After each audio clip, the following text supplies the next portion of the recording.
Assalamualaikum warahmatullahi wabarakatuh.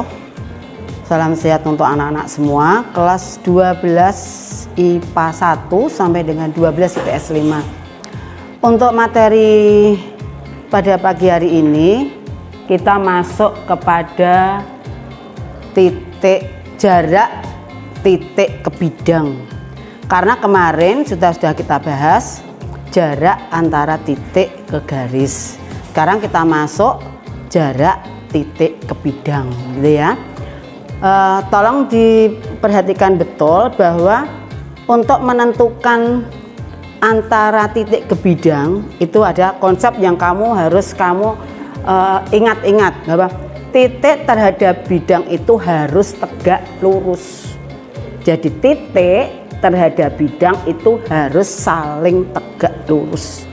Makanya jaraknya di mana? Ketegak lurusan itu nanti untuk menentukan jaraknya, gitu ya. Sekarang pertanyaan yang nomor 1 atau contoh soal yang nomor 1. Berapa jarak titik A ke bidang B, C, G, F? Nah, titik A-nya mana? Ini titik A. Ke bidang B, C, G, F. Mana? Mesti kamu bingung mana ya jarak itu. Apakah jaraknya AC, apakah AB, apakah AF, apakah GF? Mari kita perhatikan pada alat peraga yang sederhana yang saya bawa ini.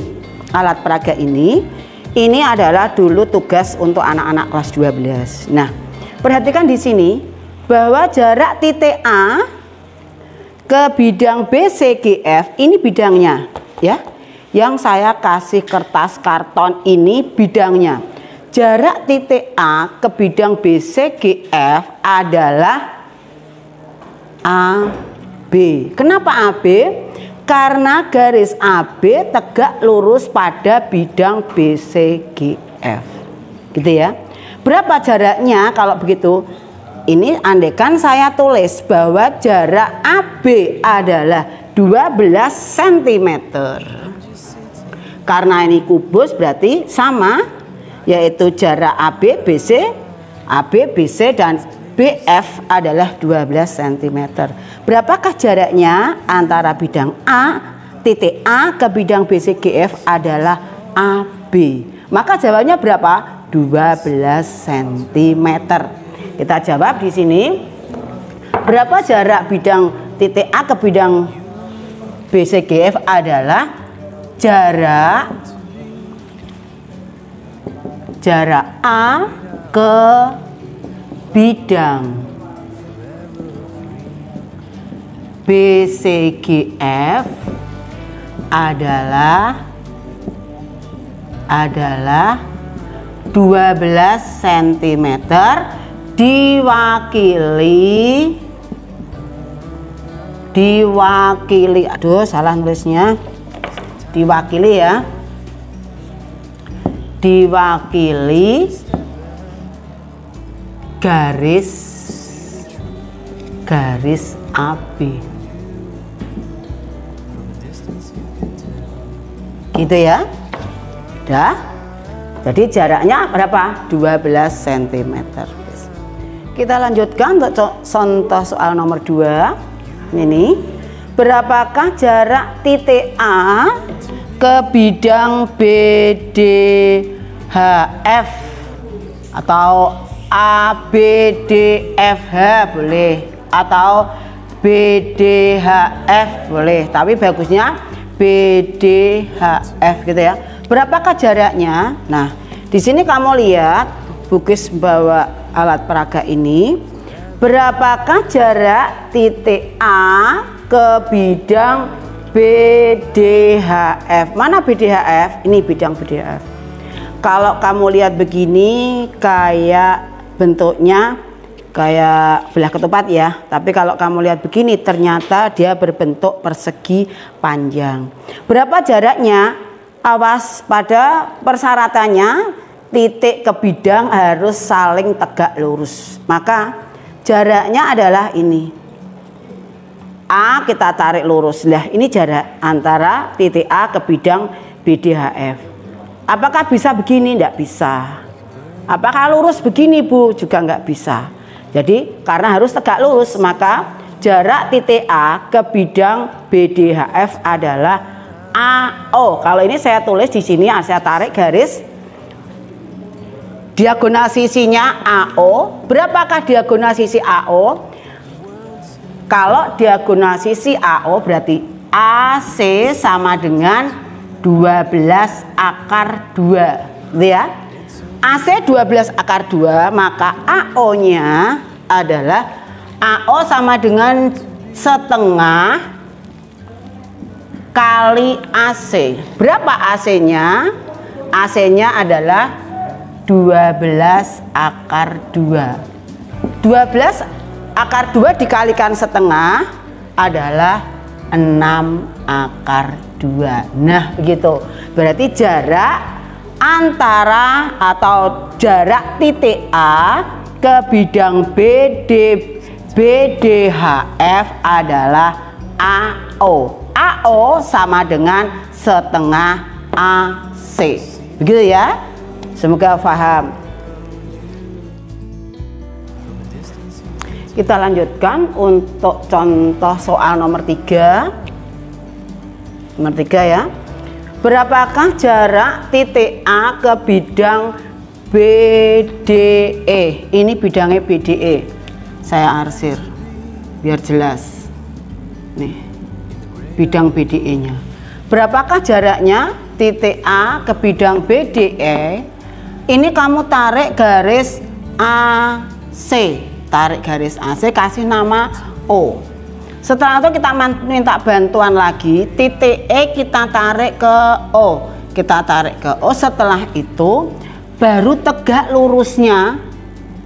Nah, ini tegak lurusnya titik A. Nah, tegak lurusnya ini. Lebih jelasnya saya pakai alat peraga ini lagi, gitu ya. Berapakah jarak titik A ke bidang BDE? BDE bidangnya ini. Bagaimana jaraknya? Bukan ini lurus begini, tidak. Karena ini tidak tegak lurus dengan bidang. Tegak lurus bidang tuh begini loh. Nah, ini namanya tegak lurus. Maka titik ini kita taruh blok di sini. Di mana ya letaknya? Begini. Ini namanya jarak titik ke bidang. Kalau kita tarik seperti ini. Tapi kalau di bawah begini nggak benar, salah ya, karena dia tidak tegak lurus. Yang tegak lurus begini nih, ini tegak lurus. Maka saya kasih nama titiknya ini P. Minta bantuan apa? AC kita tarik, titik E kita tarik, kita temukan dengan titik antara AC kita kasih nama O, terus titik E-nya kita tarik ke bawah, pertemuan titik yang ini tadi, ini namanya titik P, kita kasih nama P. Cara mencarinya bagaimana? Nah, ini jarak AE sudah diketahui, AE-nya adalah 12, sedangkan AO adalah diagonal sisi A akar 2. Kalau 12 berarti 12 akar 2, kalau separuhnya berarti 12 dibagi 2, 6 akar 2, begitu ya. Lanjutnya bagaimana? Nah, ini gambar ini yang tadi saya buat, kita ambil saja jaraknya. A, E, O kita ambil, kita potong, kamu taruh di sini. A, E, O kita taruh, kita potong. Setelah itu jarak E-nya berapa? 12. Jarak AO-nya berapa? 6 akar 2. Kita tinggal mencari jarak EO. Berapa jarak EO atau OE? AE kuadrat ditambah AO kuadrat sama dengan akar AE-nya 12, berarti 12 kuadrat. AO-nya 6 kuadrat, 6 akar 2 kuadrat, kita kuadratkan, 12 kuadrat 144, 6 akar 2 kuadrat, 6 kali 6 kali 2 berarti 72. 72 ditambah 144 sama dengan 216. Kamu cari bilangan yang salah satunya bisa keluar dari akar. Berapa? 36 kali 6. 36 kita keluarkan dari akar berapa? 6. 6 akar 6. Nah, ini panjang OE-nya. Berarti berapakah panjang ini AP-nya? Nah, kita cari. Pakai apa? luas segitiga. Luas segitiga rumusnya apa? Setengah alas kali tinggi. Yang pertama kita pakai alasnya adalah AO, berarti tingginya AE. Yang kedua kita pakai alasnya OE, tingginya AP. Begitu ya. Kita tulis. Setengah alasnya kita pakai yang OA, berarti 6 akar 2. Tingginya pakai OE, berarti 12. Yang satunya lagi setengah alasnya kita pakai OE, berarti 6 akar 2. Tingginya berapa? AP yang kita cari. Sudah? Kita coret yang sama ya. Ini setengah-setengah kan sama gitu. Terus 6 sama, ini 6, ini 6. Nah gitu ya. Tinggal berapa? 12 akar 6 sama dengan 6 AP. Kalau begitu AP berapa? AP sama dengan 12 akar 6 per akar 6. Nah, kalau bentuk pecahan penyebutnya bilangan berakar, maka harus dirasionalkan. Rasionalkan dengan berapa? Akar 6 per akar 6. Berapa? Akar 6 per akar 6 dikalikan, berarti akar berapa ini? Akar 6 kali akar 6 berarti berapa? 66 per 6. 12 sebentar. 12 akar 6 per akar 6 kali akar 6 36, berarti berapa ini? 12 akar 6 kali akar 6 per salah. Maaf, bukan 12 akar 6 ya, 12 akar 2. Duh, salah ini nulisnya Bu Kris. 12 akar 2 ya. Nah, ini 12 akar 2 begini. Salah nulisnya tadi. 12 akar 2 dibagi akar 6, berarti akar 6 kali akar 6 ini rasionalnya. Berarti ini kali ini berarti akar 12. 12 akar 12 per 6. Nah, begini ya. 6 kali 6 adalah, akar 6 kali akar 6 adalah 6. Terus akar 2 kali akar 6 berarti 12, akar 12. Yang di sini berarti kita dapat berapa ini? Ini dengan ini dapatnya 2. Berarti 2 akar 12. Sedangkan akar 12 kita kalikan suatu bilangan bisa keluar dari akar berapa? 2 kali 4 kali 3. Nah begitu.